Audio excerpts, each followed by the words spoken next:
നന്മയിലേക്കുള്ള ഉത്ബോധനം, യഥാർത്ഥ ചൊവ്വായ മാർഗത്തിലേക്കുള്ള ഉത്ബോധനം.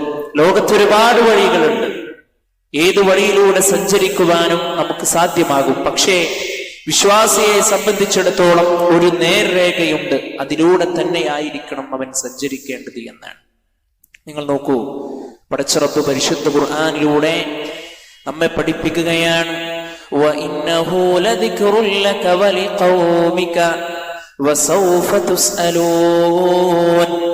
തീർച്ചയായും ഈ ഖുർആൻ നിനക്കും നിന്റെ ജനതക്കും ഒരു ഉത്ബോധനം തന്നെയാകുന്നു. അല്ലാഹു സുബ്ഹാനഹു വ തആല പച്ചയായി പരിശുദ്ധ ഖുർആനിൽ പറയാണ്, കൂട്ടരെ നിങ്ങൾക്ക് ഈ പരിശുദ്ധ ഖുർആൻ അത് ഉത്ബോധനമാകുന്നു എന്നുള്ളത്. മറ്റൊരു ഭാഗത്ത് അല്ലാഹു സുബ്ഹാനഹു വ തആല പറഞ്ഞത് വൽ ഖുർആനി ദിക്ർ, ഉത്ബോധനം ഉൾക്കൊള്ളുന്ന ഈ ഖുർആൻ തന്നെയാണ് സത്യം. അല്ലാഹു സുബ്ഹാനഹു വ തആല ഖുർആനിനെ സത്യമിട്ട് പറയുന്നു, അല്ലേ?